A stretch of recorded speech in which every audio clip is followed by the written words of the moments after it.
Haleluya, puji nama Tuhan. Kembali lagi dalam Renungan 79. Hari ini kita akan melihat tata cara beribadah. Dengan cara ibadah kita yang secara online, yang secara virtual, tidak bertatap muka, apakah itu hal yang salah di Alkitab? Karena kalau kita melihat dalam Ibrani 10 ayat yang 25, jelas di sini dituliskan, janganlah kita menjauhkan diri dari pertemuan-pertemuan ibadah.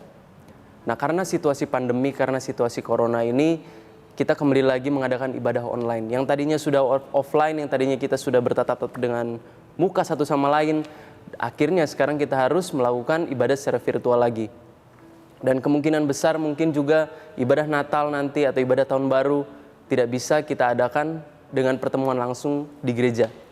Nah, yang jadi pertanyaan, apakah kita berdosa? Apa kita melanggar firman Tuhan? Karena di sini jelas dituliskan jangan menjauhkan diri dari pertemuan ibadah.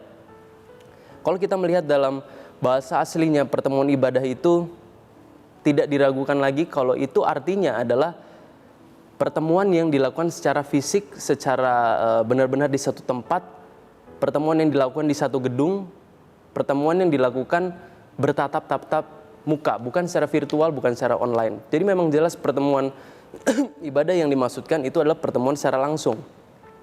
Tapi apakah kita bersalah? Kembali lagi. Nah, yang kita harus fokus di sini yang harus kita lihat adalah bukan dari kata pertemuan ibadah, tetapi kata dari menjauhkan diri. Kata menjauhkan diri kalau dari bahasa aslinya itu digunakan dalam konteks secara sengaja, bukan secara ketidaksengajaan.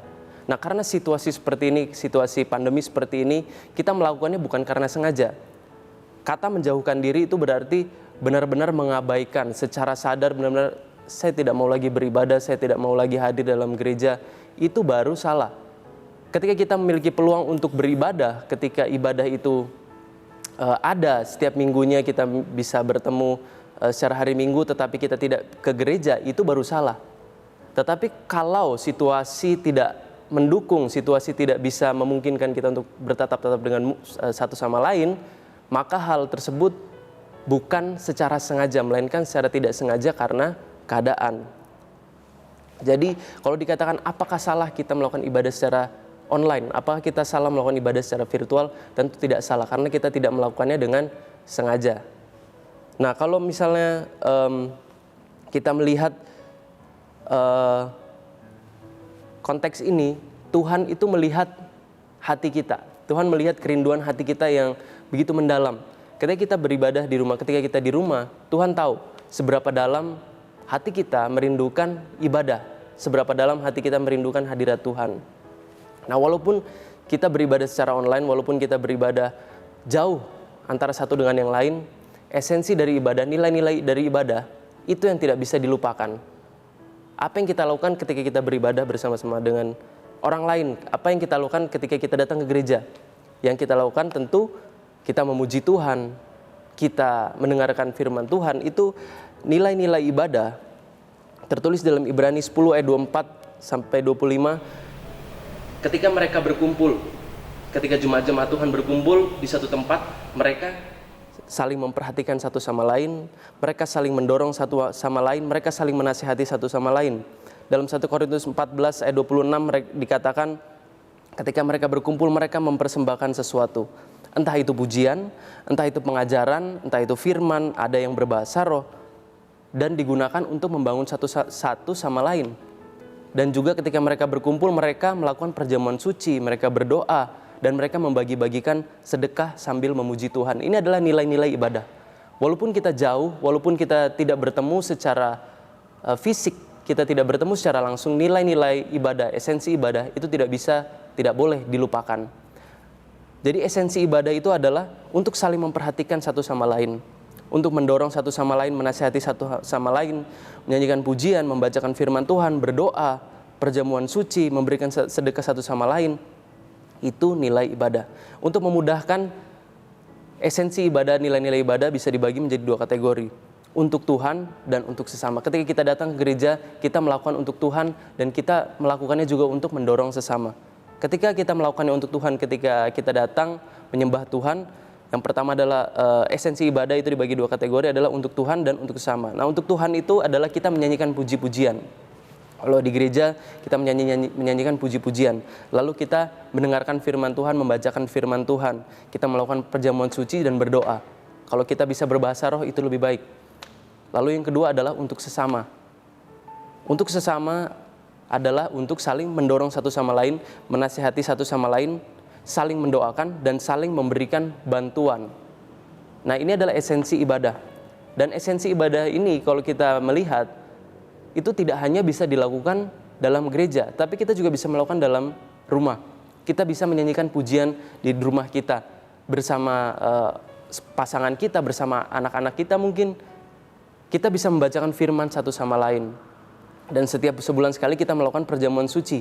Kita bisa berdoa satu sama lain, mendoakan anak, teman, atau pasangan kita. Itu kita bisa lakukan, walaupun di luar gereja. Lalu kita juga bisa saling menasihati satu sama lain. Dan kalau keadaan memungkinkan, kita juga bisa membantu memberikan sedekah kepada tetangga-tetangga kita atau mengirimkan bantuan kepada orang-orang lain.